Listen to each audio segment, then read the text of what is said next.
We all know that the last year has been full of webinars because of the pandemic, which is still going on. But we hope that our webinar will suit you and that you will like it. We really put some effort in it and we'll do anything to make it not boring. We will start with an overview, what you can expect from the webinar. So first we'll start with some general information about fast fashion and its impacts, and then we'll come to the environmental impacts. And before our break, you will have the opportunity to ask us questions, of course, if there will be questions until then. And after a short break, we will go on with the social impacts of the fast fashion industry. And in the end, we will show you what you can do personally to counteract the impact of the fast fashion industry and how you personally can do better when it comes to clothing. Okay, so first we'd like to get to know you a bit. We introduced ourselves and we just like to quickly introduce yourselves too, and that's just like a quick thing. We just like to know your name and why are you participating, like what was your motivation to sign up for this event. And yeah, whoever wants to can start. Is there any volunteer? Otherwise we would just ask you by name to give a short introduction.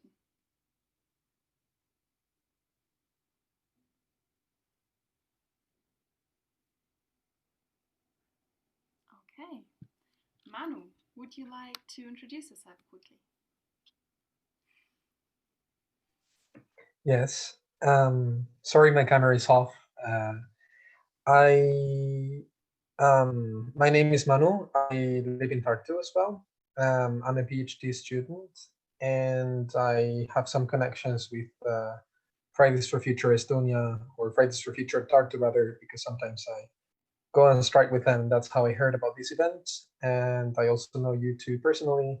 So it really piqued my interest, regardless of knowing the Estonian Green Movement, because traditionally I've been a consumer of fast fashion. I would say my whole family has been. And it's not until recently that I started to question those habits. And in Tartu, there are many. Manu? We can't hear you anymore, unfortunately. About, so I'm really excited to know more. All right. Thank you for joining. Thank you. Katri, would you like to go next? Me? Yeah, hello. Hi. So I am Katri Just. I am a member of the Estonian Green Movement. And I also volunteer for newsletter of Estonian Green Movement. And otherwise, I currently do research in plant virology. But everything connected to sustainability and nature is like so important topic in my opinion, and including this, including everything with clothing. So I just found it's really nice that you guys make this event and with such a important topic. So that's why I joined. Thank you so much. And good with your internship, yeah. Yeah, thank you. Thank you so much. So I don't know if I pronounced it correctly, but Pilarin Kupa, would you like to introduce yourself next? Yeah, hi. Hi. I'm just excited to know what more I can do regarding this topic. Yeah, so that's why I'm here. We'll get to know that at the end. All right, thank you. Simone, would you continue? Hello. I'm Simone. I'm from the Netherlands, but currently in Mallorca. I am starting my own business in sustainable fashion. So, due to the fact that really networking offline is not really possible, I go to a lot of online events to meet people and to learn more. And I saw this event on Facebook and I thought, let's just join. Cool. So you're a designer, or what are you? No, I'm starting a platform which offers a lot of different tools to make it easier for people to find sustainable clothing. Oh, okay. I'm just starting out and I need to do a lot still, but yeah, I'm in the midst of it and it's very exciting. So fingers crossed. Yeah, sounds cool. Okay. Who wants to introduce himself or herself next? I mean, you don't have to. We don't want to force anyone, as we said. Oops. Okay, sorry. What about you, Annika? Would you like to?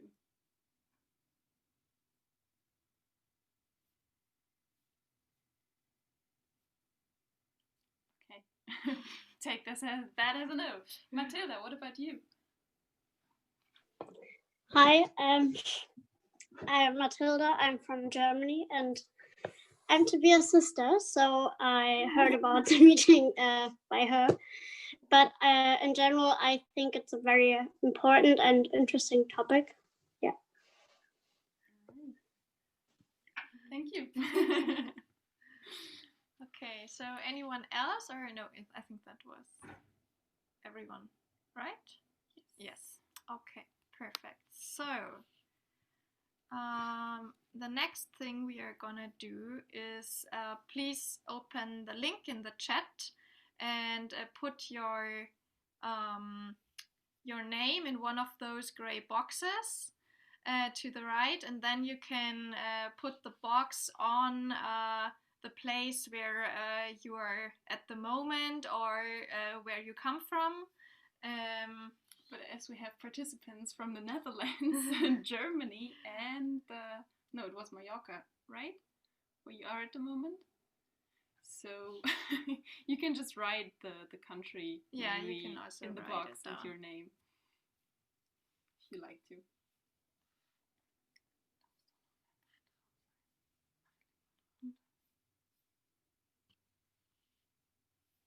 Do you know how it works, or do you need any help?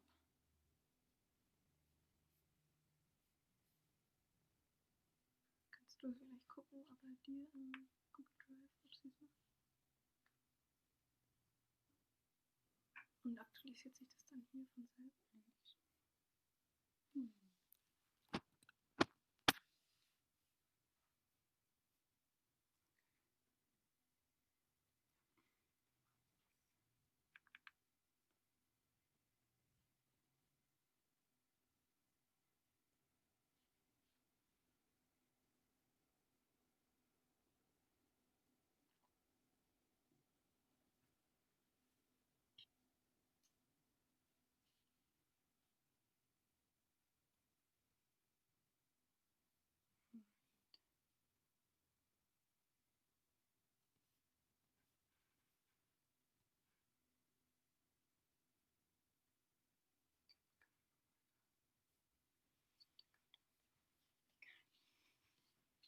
Does anyone have problems with the map?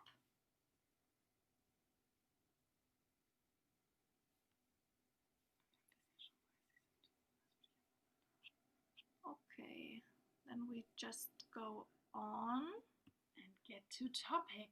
Yes. About the webinar and its title. So what is fast fashion?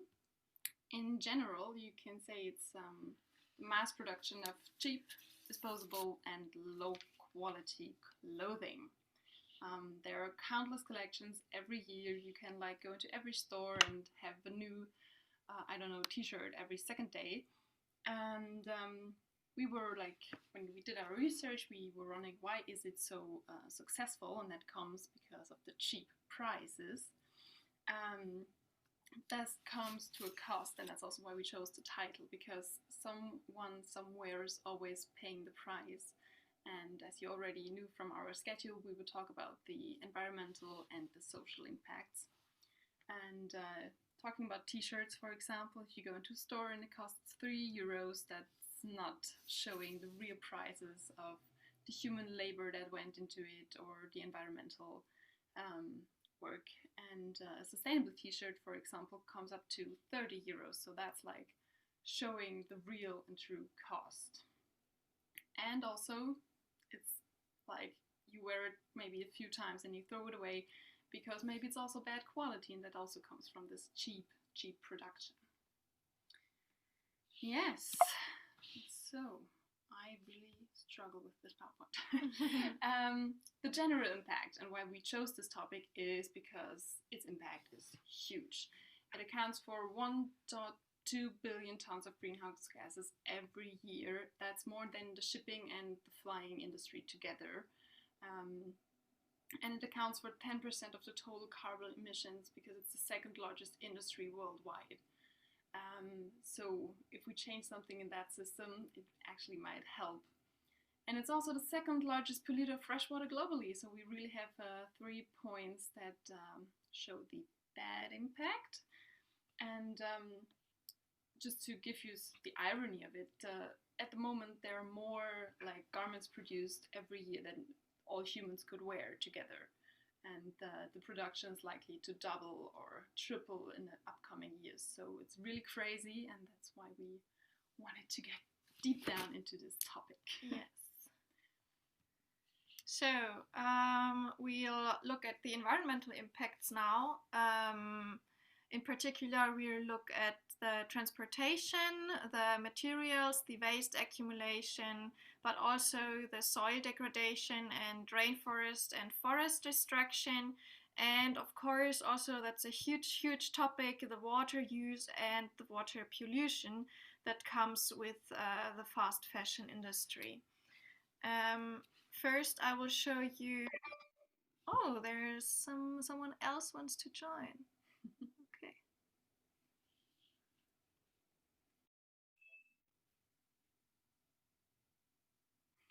All right. So welcome to our new participant. We already started, and we'll talk about the garment life cycle now. Yeah. So I'll show you the life cycle of a clothing garment, which starts with the design. For example, if you have ever seen an iPhone, on the back of it says designed in California, but it's made in China. So the design is often made in Western countries, but only at the computer. But all the other things that come with the clothing are made elsewhere in the world. So the second steps are the materials, but not only the fabric, but also buttons and zippers and stuff like that, or also the colors for prints. Then it comes to the manufacturing, then it's flown up around the world. Then it comes to the maintenance, and then the end of life, which can be the landfill, unfortunately, or recycling, which is also often made in like African countries, for example, Kenya, or it comes into a second-hand shop, which would be the more sustainable option, of course. So just to show you the travels of those fast fashion garments, they travel so much around the world even before they come into the Western stores. For example, we have here the journey of a single Zara dress, which fabric is produced in no, not the fabric is produced in Europe, but the lyocell fibers are from Europe because it's from European trees. Then it comes to Egypt where the fibers are spun into yarn. Then it's flown to China where the yarn is woven into fabric. That comes back to Spain where the Sara industry has its main quarter. And there the fabric is dyed pink. And then it's flown to Morocco where the fabric is cut and sewn into a dress. And then it comes back to Spain, and from there it comes into the stores. So just to show you the crazy life cycle, the crazy travels of like these fast fashion garments. But it's also possible that you have a cotton t-shirt, not lyocell, but cotton. Cotton is made from the US. So it even has like ways from all around the globe, including the American continent. We'll come further to the waste accumulation. The clothes are not worn or are thrown away because of changing trends. That's maybe you've also thought about that a few times, that trends are changing so fast, like every half a year you have another trend, you need the newest trendy clothes, and that's why clothes are thrown away by many people really fast.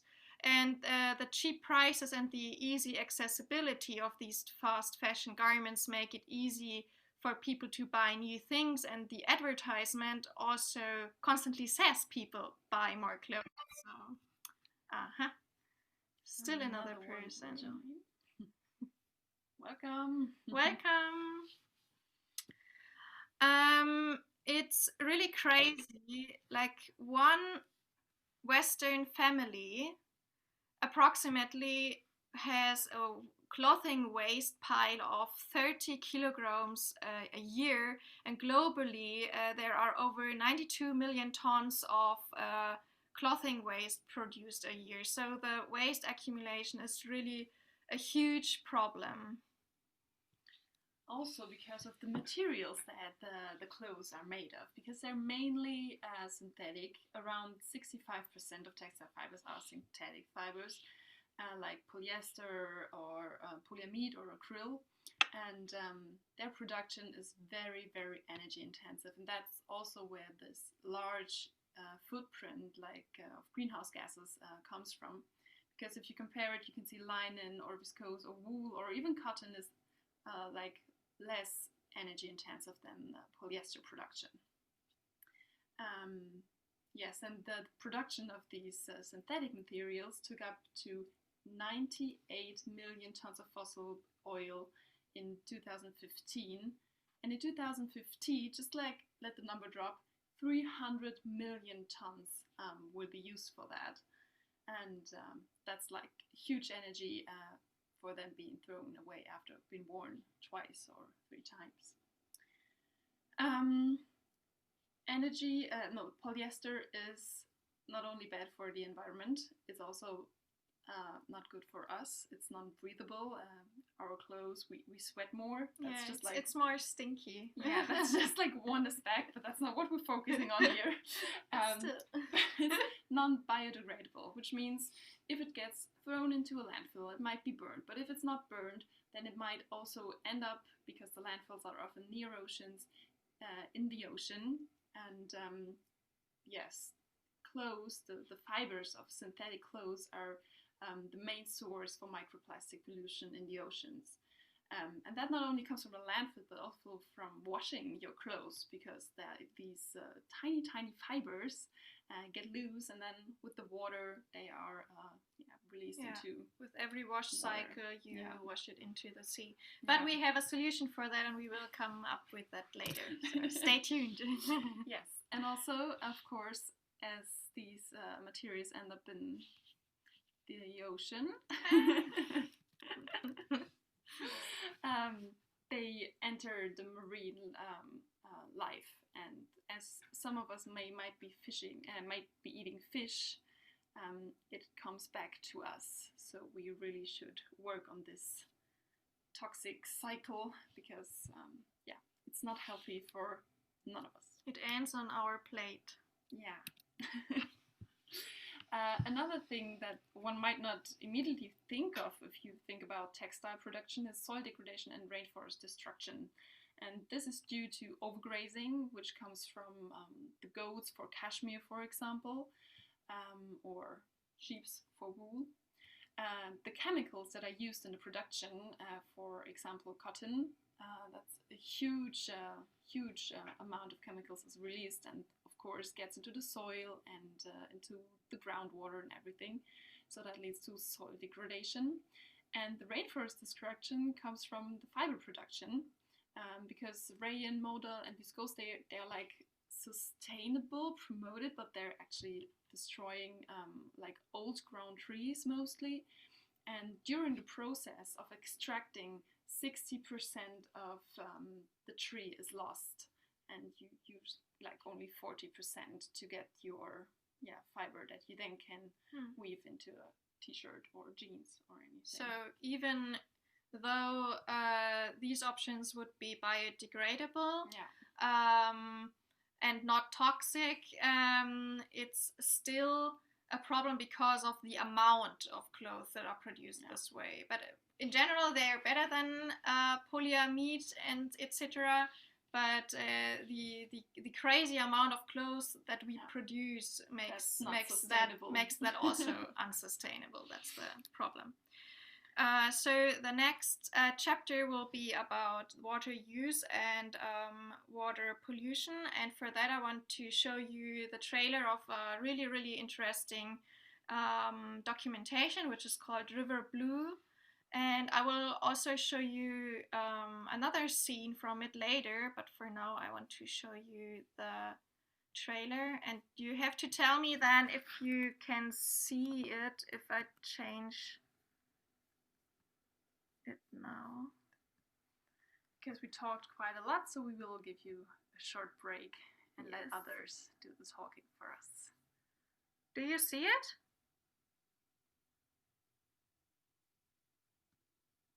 Some thumb up or a yes? Okay, yes, perfect. Thank you. Thank you. And if you can't hear anything, please also let us know. Let us know. We have a very small amount of water, and that's got to accommodate the needs that humans have for drinking water, and a lot of that water is not accessible. We are committing hydrocide. We are deliberately murdering our rivers. Our rivers across the world were being deeply impacted by the dumping of poisonous toxic material. Every single piece of clothing that you buy comes with a cost. The fabric dyes used contain hazardous materials, things like mercury, cadmium, and lead. These kind of chemicals, they don't break down and they travel around the world. This water is so toxic, there is no aquatic life. If you see how people are living there, they have lost their sensory adaptation. They can't smell anymore. They do have problems with drinking water supply. There's a high incidence of liver cancers. If we continue like this, it's done. It's done. Maybe it's because the demand of the world has gone crazy. The statistics are insane. Something like 80 billion garments of clothes are being delivered out of factories. Those products are actually sold to the world's biggest brand names. A lot of companies do things that are very, very hidden and very secret. So the pipe is underground. You cannot really see this factory that is dumping this. You don't learn the details because at the end of the day, it's not a selling point. The consumer did not wake up one morning saying, I want to buy 5 pairs of jeans for a fraction of the price. We were literally introduced to this concept by the fashion industry. If you have 2 jeans, one is damaging the planet, the other one not, and the price is the same, no one will choose the wrong one. I mean, there's no excuse. I think all corporations have to be accountable for their environmental practices, and no one has a right to damage or destroy a river.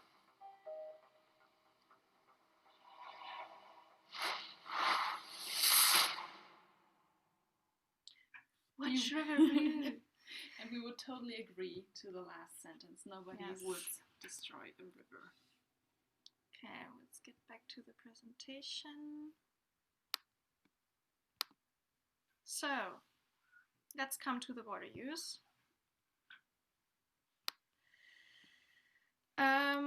The fast fashion industry is the second largest polluter of fresh water globally, like the second largest in the whole world. It's crazy.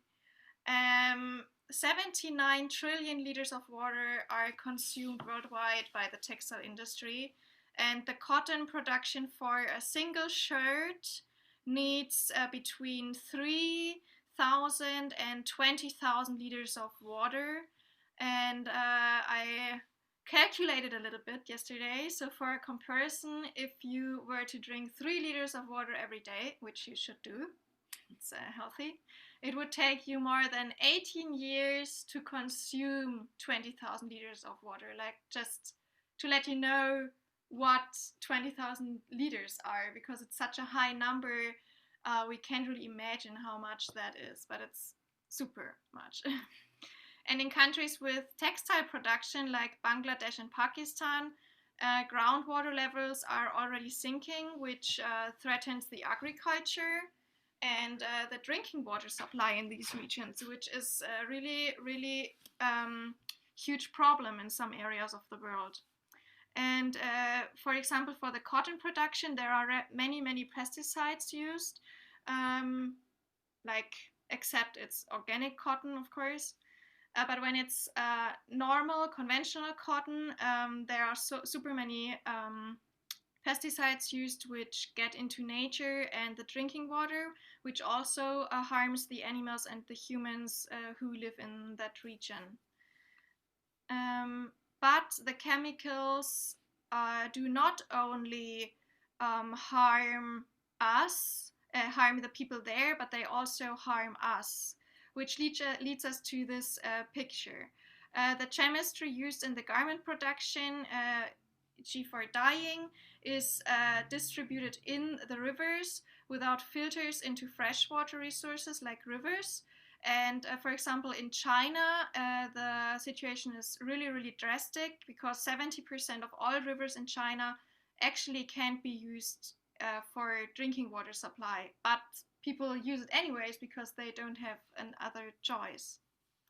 As I said, the chemicals in the garments are also very harmful for the human health. For example, in China, there are many chemicals used that are actually forbidden in Europe or in North America. But as most of the garments that we wear are made in China and other Asian countries, these chemicals are get into the clothes that we wear, and these can also affect us. For example, brominated flame retardants can affect our hormone system, but there are also chemicals that can cause cancer or harm our immune system, can harm the liver, or can attack the central nervous system. And in many of these Asian rivers, it's really common that fish change their sex because of chemicals that affect their hormone system. And these chemicals are also in our garments. So you wear them on you. On your skin. So please, if you buy clothes, please wash them first. And even some of these chemicals might not be super dangerous themselves, like isolated, but when they come together with many different other chemicals, then it gets like into a really toxic cocktail, which can be even more dangerous. And the problem is also that these chemicals don't stay in one place, but they travel around the world in those rivers. And some of the textile industry's harshest chemicals were even found in the flesh of ice bears. So super crazy. It travels around the whole world. So as a summary, the chemicals not only pose environmental risks, but also health risks for the people who live there, and also for the people who wear the garments, us. If you have any questions, we could, if you have any questions, you could ask them now. If not, we will do a short break, but here is a link that I forgot to tell you. Like, just if you want to know how many chemicals there are that can be tested for garments, then you could use that link and you get to a table. But we have sent you the link in the chat, so you can also download the whole presentation for yourself and see all the links and click on them later. So yeah. So do you have any questions? Or anything else you would like to tell us? Any thoughts that came to mind?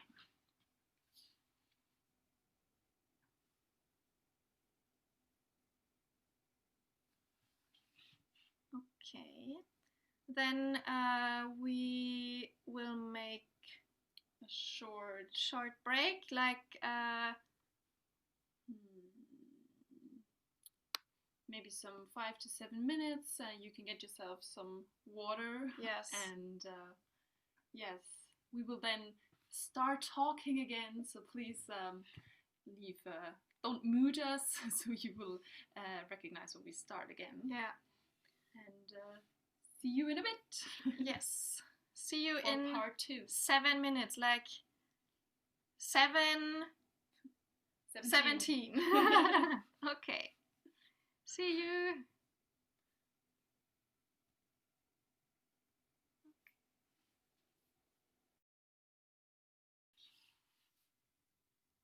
All right. So if everyone's back, we shall continue with social impacts. Yes. Fast fashion industry. And we will talk about health and safety regulations, the working conditions, child labor, and human trafficking and forced labor. And I will start with this picture.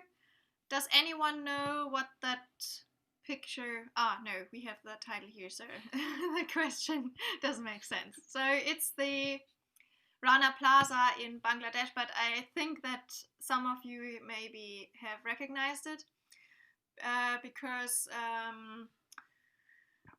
this picture was in the media back then.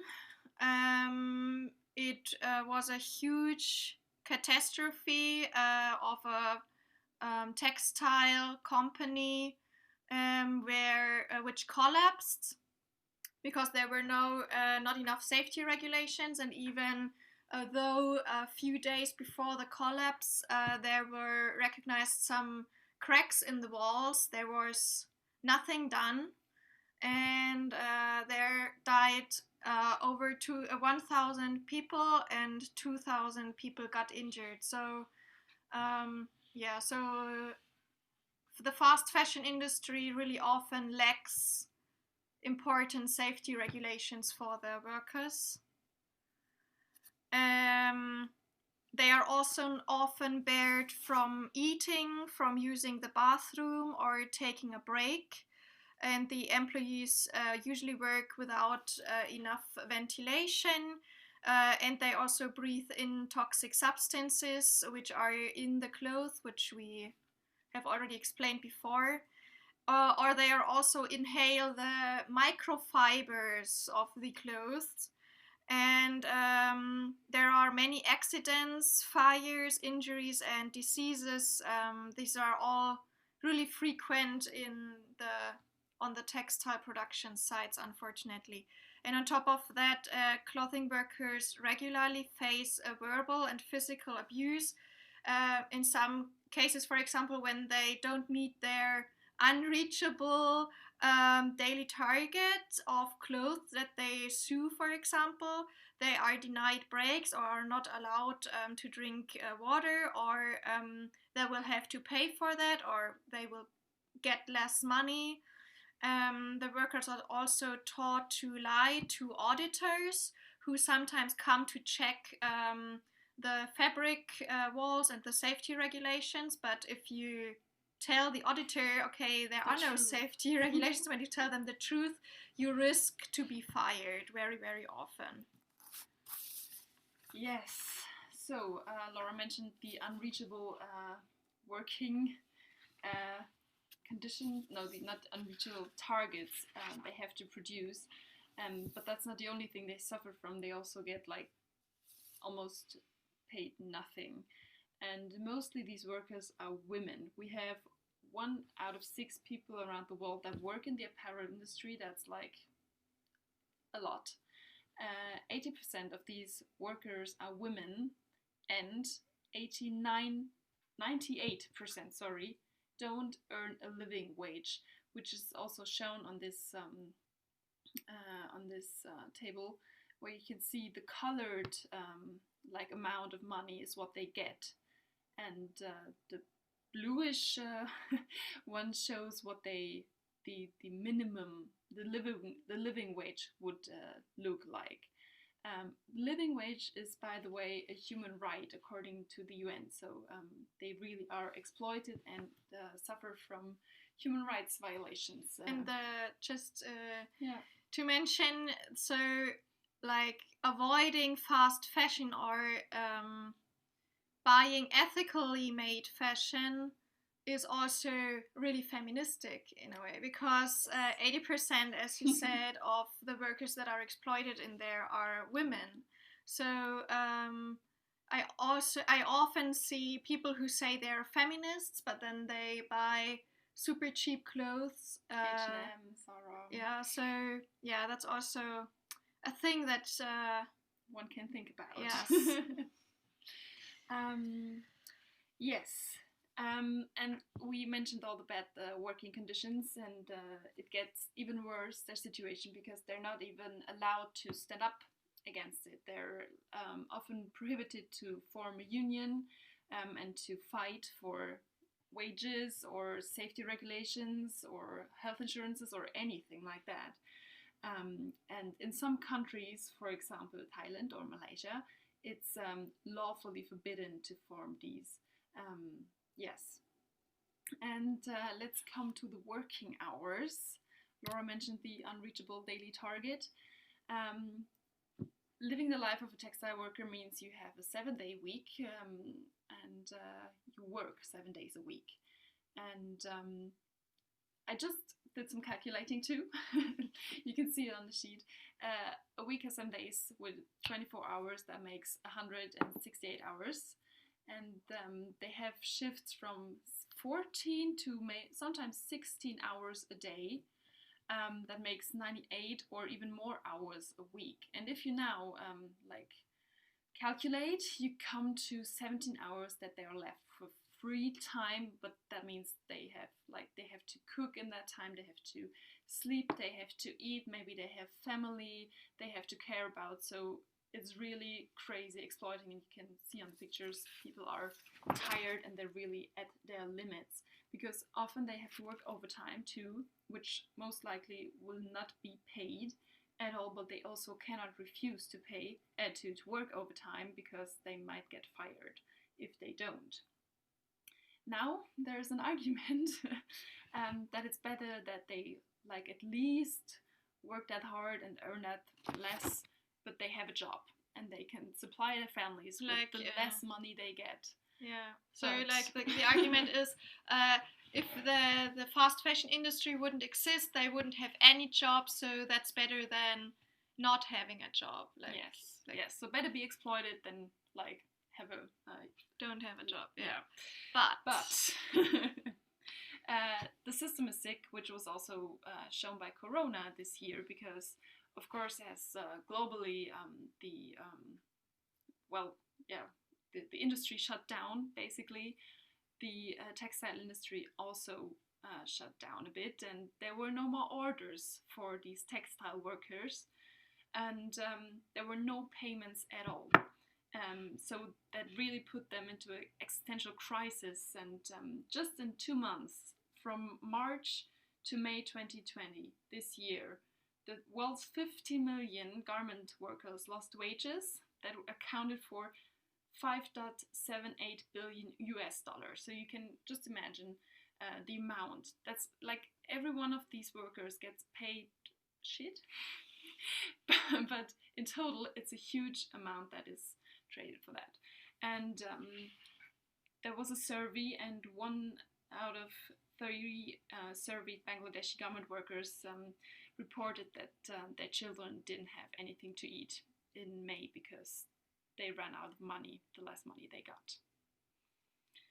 And speaking about children, we're coming to our next depressing point. Sorry, it will get better in the end. Yeah, we get to child labor because according to the International Labour Organization, there are 170 million children subjected to child labor worldwide, and many of them are estimated are trafficked into the textile industry. And the spraying of cotton crops with toxic pesticides, which I also talked to you about before, is incredibly common in most cotton producing countries. And child laborers may, for example, spray toxic pesticides or work in the cotton fields during and after the spraying has occurred. And that's why many of them have skin diseases or are not able to breathe heavily. Many of the chemicals children are exposed to are dangerous nervous agents, and they can affect children by causing tumors, or also they can lose their taste and smell sense, and there are also studies who show that people that children can get really dizzy or have problems to sleep and concentrate when running through a cotton field which has been sprayed with toxic pesticides before, which isn't like a healthy environment at all. Yeah. For no one. But the most toxic environment where children in the fast fashion industry can work in is the leather industry. Child labor is really, really widespread in the leather production, especially in small businesses, which are not controlled as much as other businesses maybe. And in the tannery process, in tanning, the children are responsible for unpacking the barrels in which the chemical processing of the leather takes place, or they are often responsible for soaking and cutting the leather pieces or paint them, also with sprays, which are also harmful for the lungs.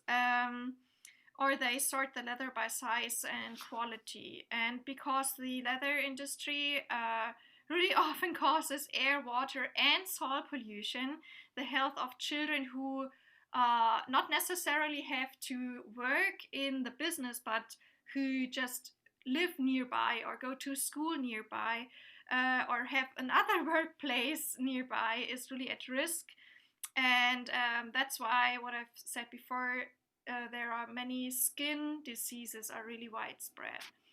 And since the majority of tanneries does not have a ventilation system, their workers suffer from lung diseases like tuberculosis, which isn't a thing in Europe or North America, but in countries like these, children still suffer from tuberculosis, which was a thing here, I don't know, like around 1900, like 100 years ago.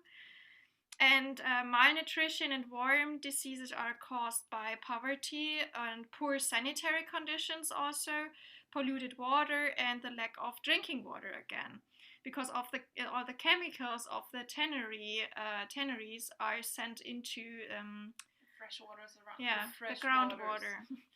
So that's why, in general, the life expectancy of tannery workers is less than 50 years. That's over 30 years less as in Germany, for example, or Western standards. I think like German women in average get like 83 years old, something like that. Yeah. And they often don't get to celebrate their 50th birthday, which is so crazy and so sad.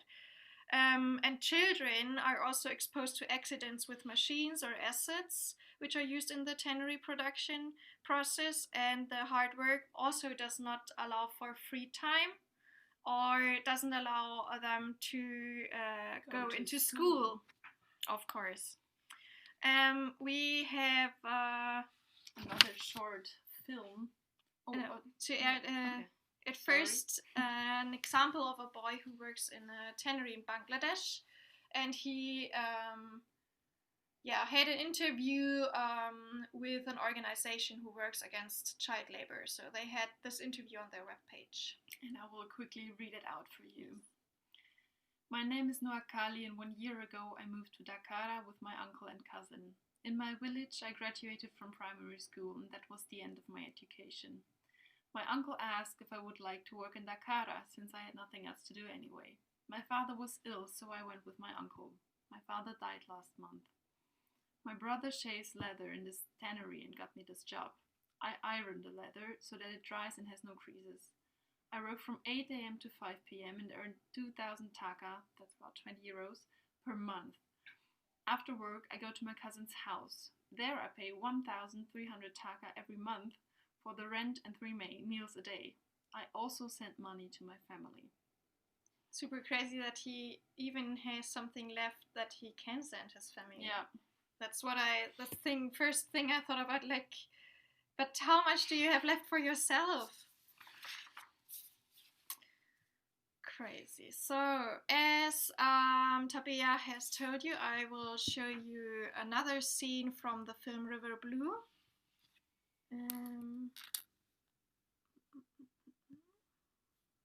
About the conditions. Yeah, in one of in Dhaka. This is the biggest city in Bangladesh, and there one area in the city is the tannery city, and the scene shows the production process and the tanneries in Dhaka.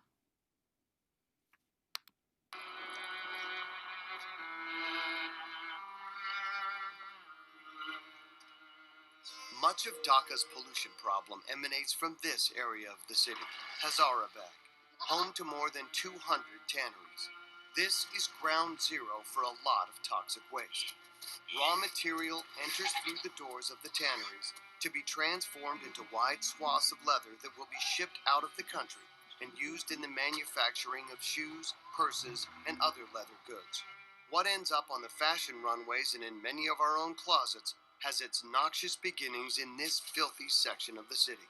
I probably won't have to go to hell to find out how it looks. If one goes to Hazaribagh Tannery, that would tell you probably how hell looks like. Saeeda Rizwana Hassan is Bangladesh's chief environmental lawyer. The Dhaka has been ranked as the second most uninhabitable cities of the world.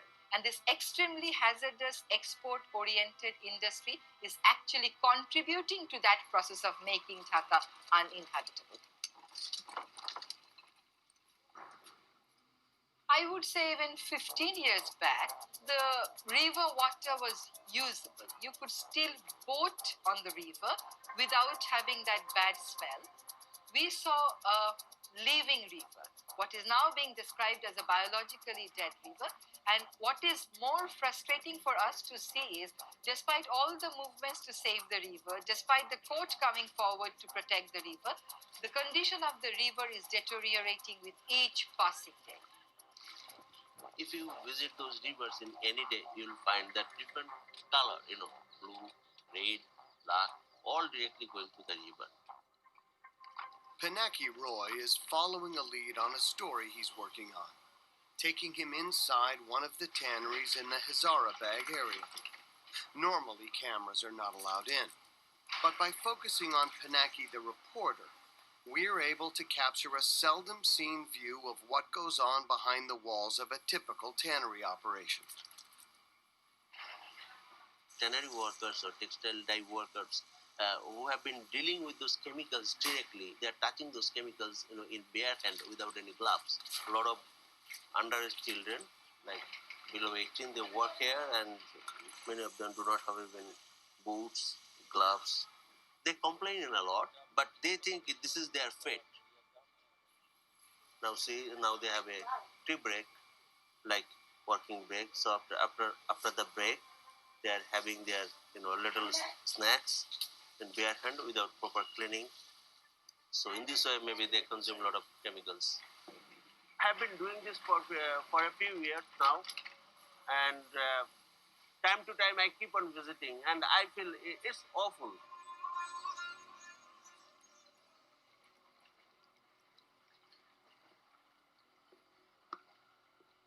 This is the heart of the tanning district, widely viewed as being one of the most polluted places on Earth. And there are chemicals everywhere. I smell chemicals. It totally pervades the air. I feel like I'm breathing them in. My throat burns. I feel it in my eyes.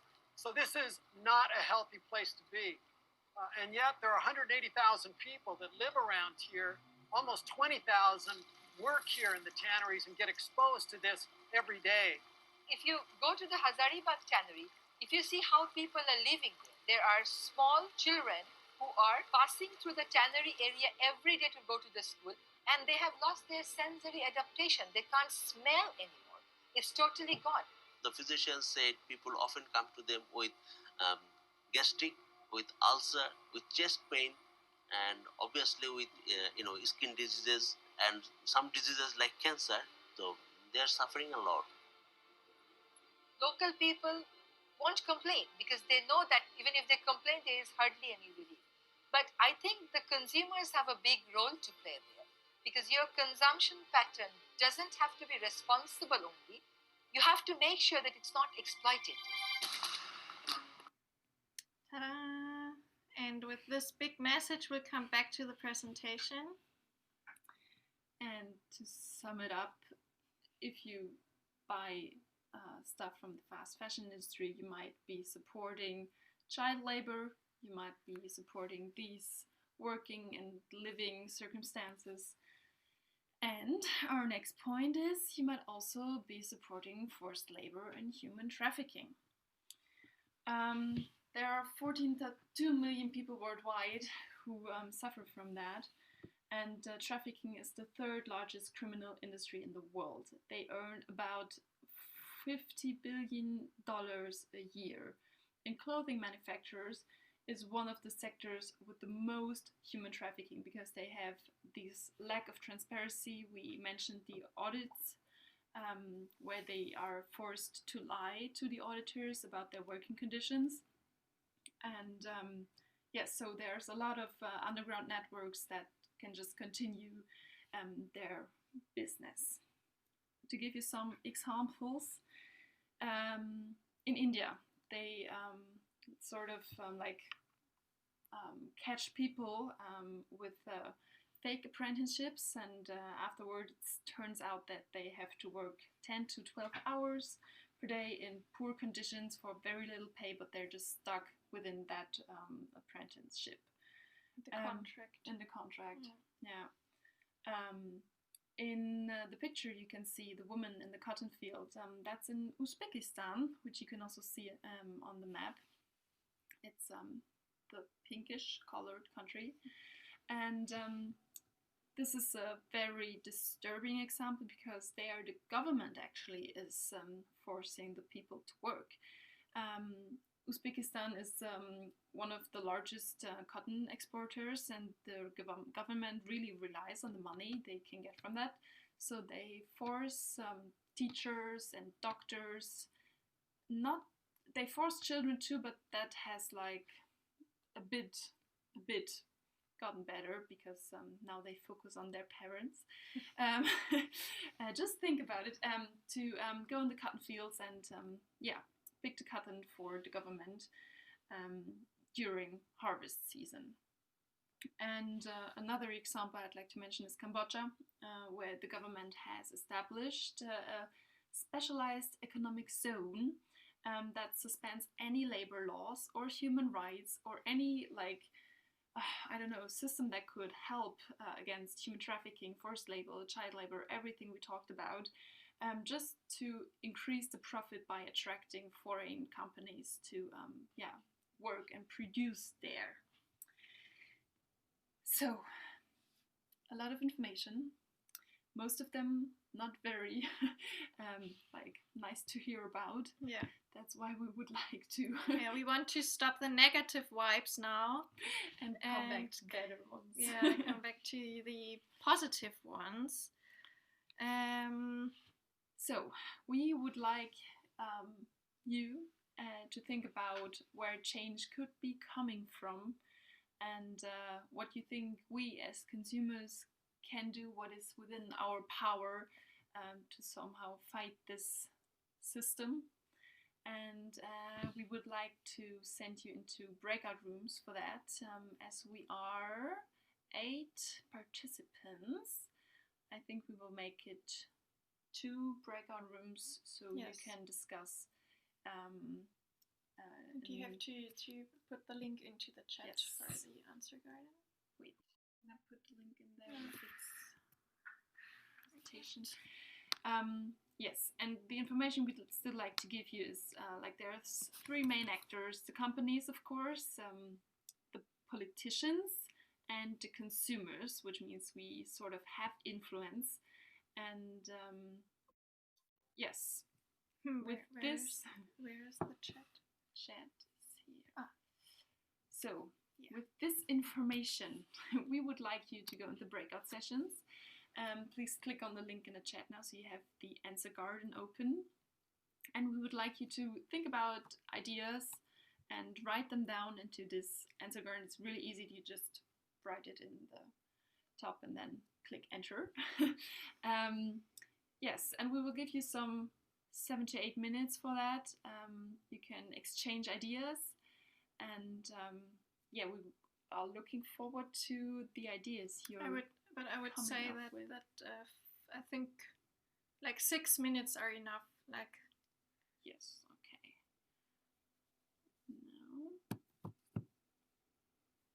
Now you should be already. Wait, there's something in the chat. You can still join in and just give your ideas and then leave.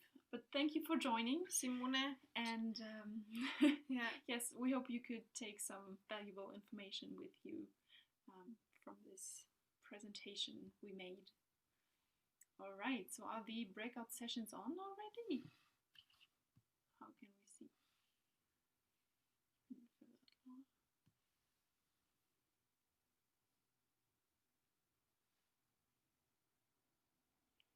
Guys, could you please tell us if you are in the breakout sessions?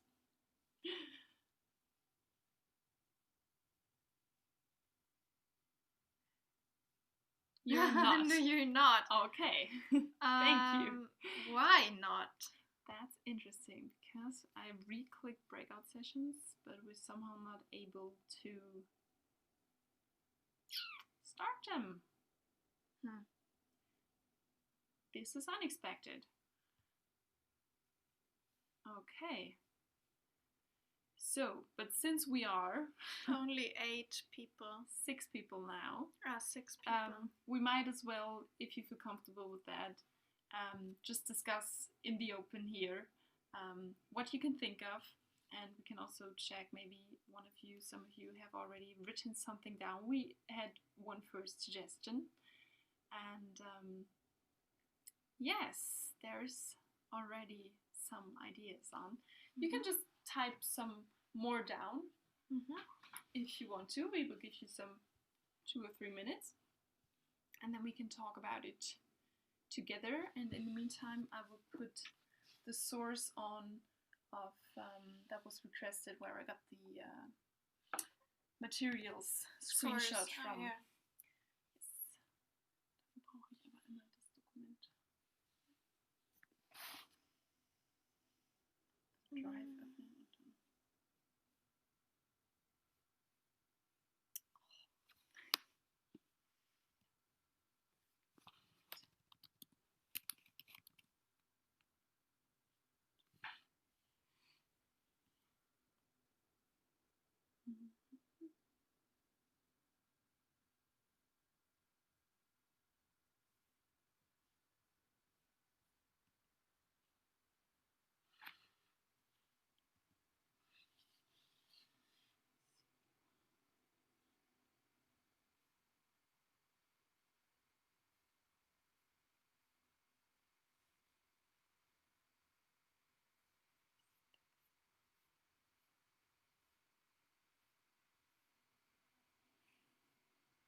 My laptop is struggling really hard. I don't know if you can hear it, but it's super loud at the moment.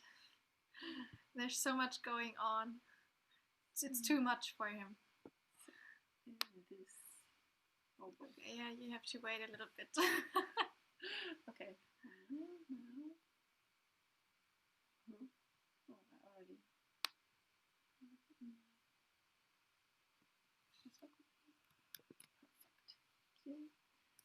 So we can now put the link in the chat.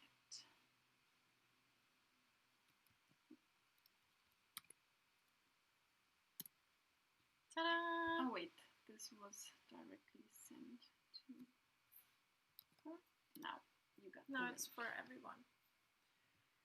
I think it's a TED Talk, right? It is a TED Talk. So that could be interesting for everyone. So what's happening now? Is it a movie?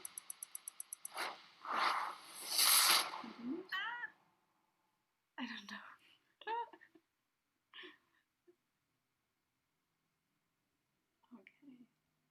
Okay. Let's have a look at the answer garden and see if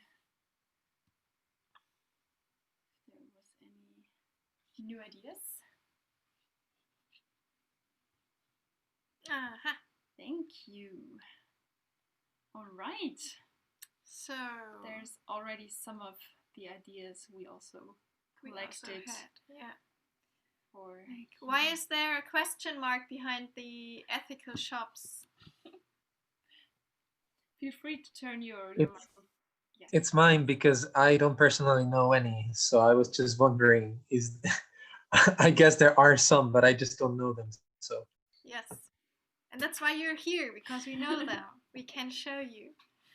No, we have the last pages of our presentation are link lists from ethical fashion influencers, which have posted link lists about ethical fashion brands. And in Estonia, there's one shop which is called slow.ee, and they also sell fair fashion. But I can also put that here, let that here.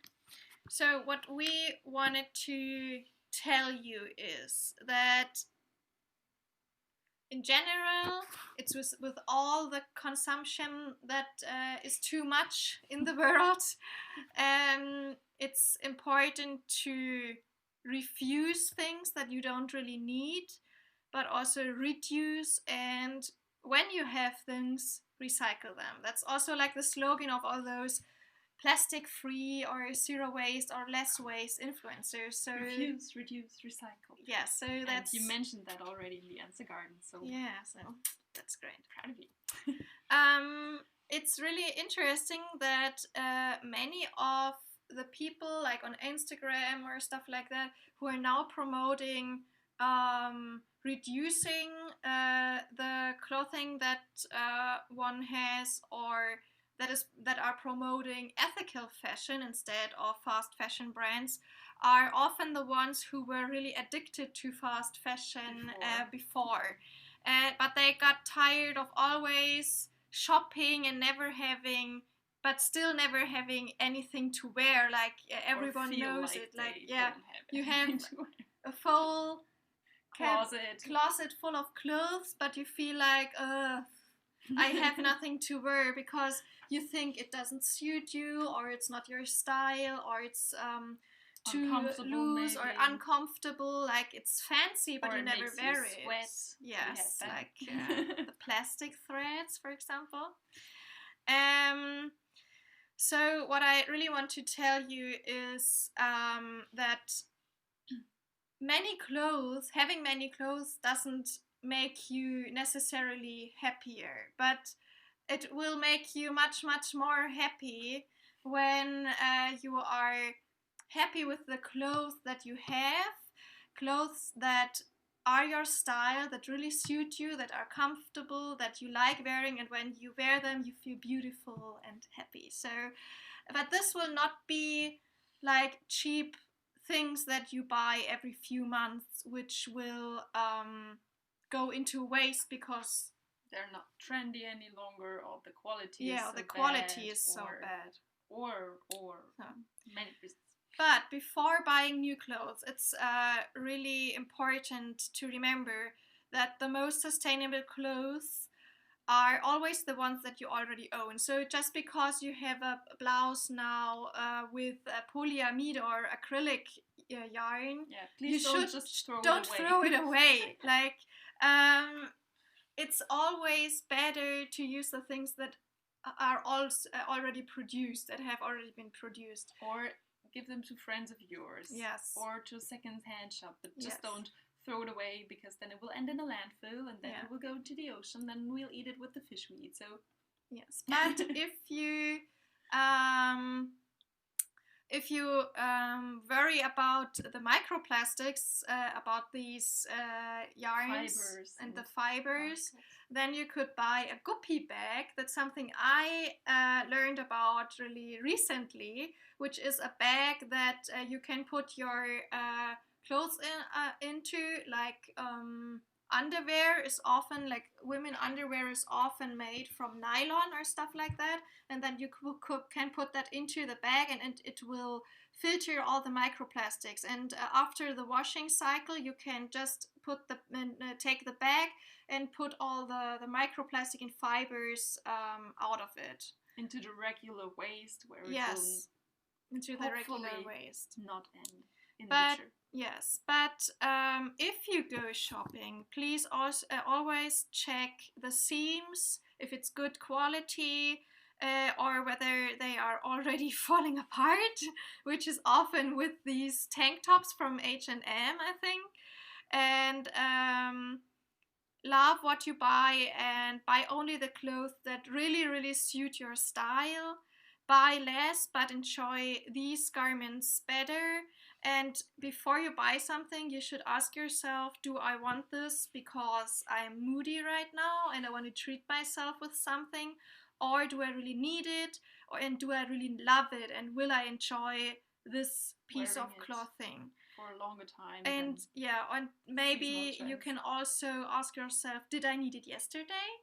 Or do I only need it now? And when you're not sure, you can also wait for a week. And when after the week you still are constantly thinking about that one dress that was so cute and would suit you so good, then you can still buy it. Like, just wait a couple of days to be sure with your buying decision.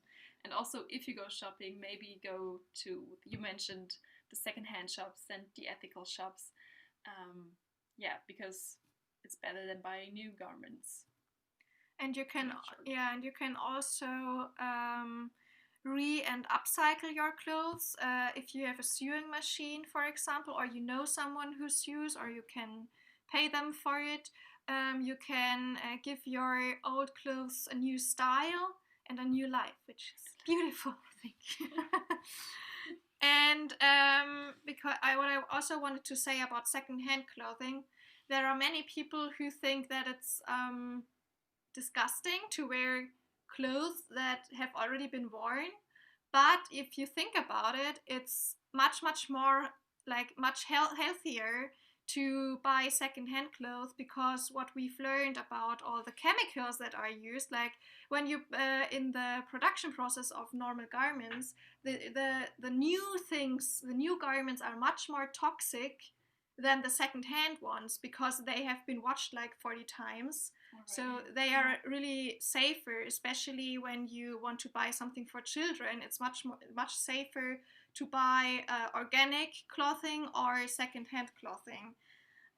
So that's something to have in mind. And you should also be aware of greenwashing, especially while shopping. Yes. For example, do you know H&M Conscious?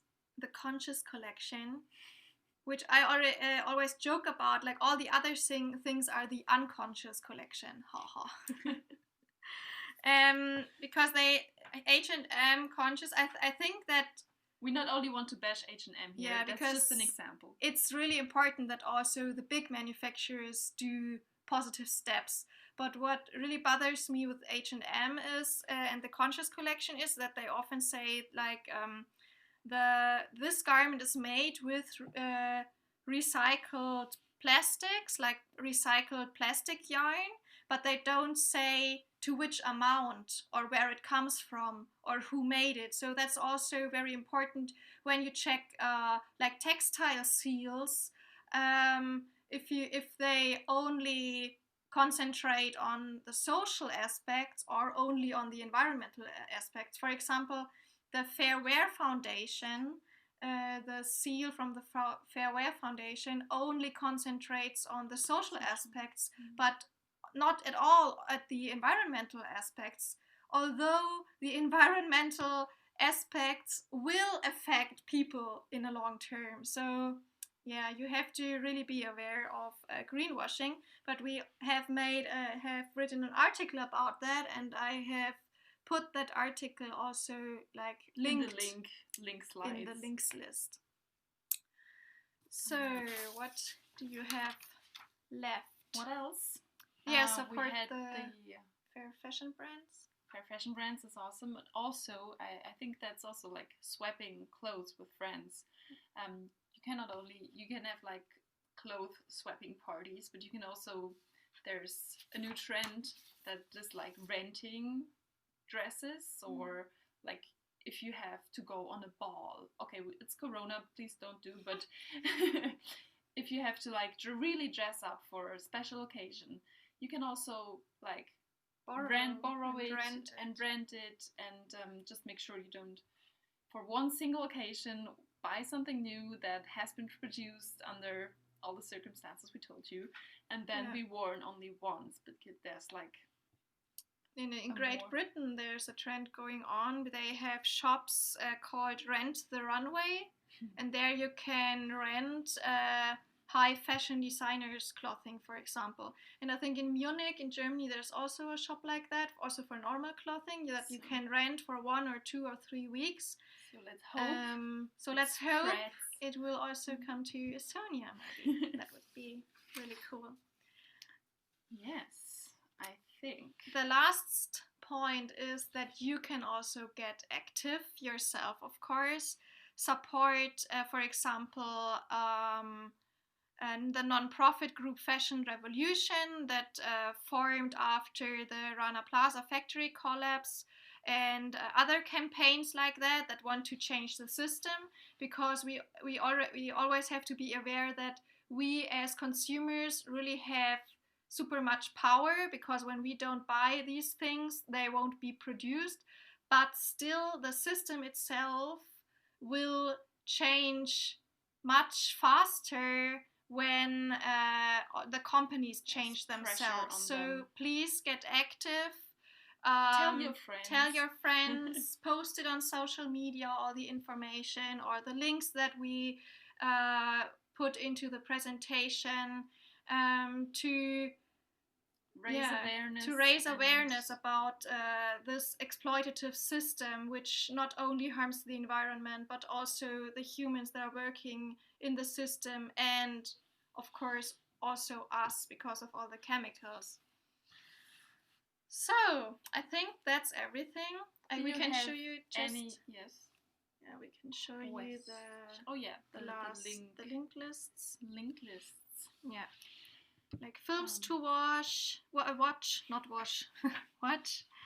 A good article which sums up everything we have said, which I found today, and it's really good, so I can really recommend it. Here are the fair fashion link lists. And here, you can donate old clothes to Humana, for example. That's something we forgot to say. Second-hand shops in Tartu are Humana, Uskasutus Keskus, or Sergei. And you can also buy second-hand clothing online when you can find a cool second-hand store nearby, like Facebook Marketplace or Vinted or eBay. And we also wanted to inform you about textile seals. We have put 2 documents here, which are unfortunately in German. I couldn't find good ones in English, but you can, for example, use the Google Chrome translator that's included in the browser. Yeah, in the Google Chrome browser, so you can translate it into English or Estonian. And we mentioned our article. This is our article. So, a bit of advertisement for ourselves. And in the end, which we are getting to now, unless you have any questions or any more thoughts you'd like to share, please feel free to let us know now. It's the time. I have a question. Yes. So I've also been trying to avoid buying animal products when unnecessary. But in the case of shoes, sometimes I am like in a conflict because I know that plastics are also quite impactful in a negative way. So what are your tips in that sense? I know vegan there are vegan alternatives. They, for example, make plant leather, also from pineapples. Super crazy. I've heard about that. So I think it will be much more available in the future. But for the moment, I know your struggle because I'm vegan. So I buy most of my shoes secondhand, or I Google for vegan shoes online. And as I said, there are plant alternatives to leather. For example, there's a cool shoe brand like Veja. They're called Veja with Veja, and they also use natural caoutchouc, like natural rubber for the sole, and recycled plastic for the other garments. They also have leather shoes, but they also make like the vegan ones. And in Tallinn, there's a vegan shoe shop. I've never been there, but I've heard of it. So maybe that's something you could check out. Since you are in Tallinn. Yes. Or just buy them secondhand when it's too much of a struggle for you. Yes. Thank you. You're welcome. Okay. Anybody else has a question still? Because then we would have a request, a small one for you maybe. If you go on the last slide, we would be very grateful if you could give us a feedback about the webinar, because it's our first one and we want to learn, and we will try to share the link in the chat, but Zoom is giving us a hard time. We're beginners, sorry. So here's the link, and you can fill out the feedback form and tell us what we can make better the next time, but maybe also what we have done well. Yes, we would be very happy if you could answer it. It takes about a minute, I guess. Yes. Not longer. You don't have to do it right now, but just maybe you copy the link now and then you have it. I'm very grateful. And I also wanted to say that I won't have the Google Slides forever in my Google Slides savings. So maybe it would be a better option for you if you downloaded them now or the next days, within the next days, if So you're you just interested. So you just have it on your computer. Yeah, that's all the links. Okay. Yes. So that's it for now. We hope that you enjoyed our webinar about fast fashion, that it wasn't too frustrating, but also too boring. But we hope that it was empowering in the end, with all the options that we told you and all the link lists. Yes. So thank you for joining and the interest and your time. And yes, that's it. We wish you all a pleasant evening. And maybe we could advertise our next online event right away.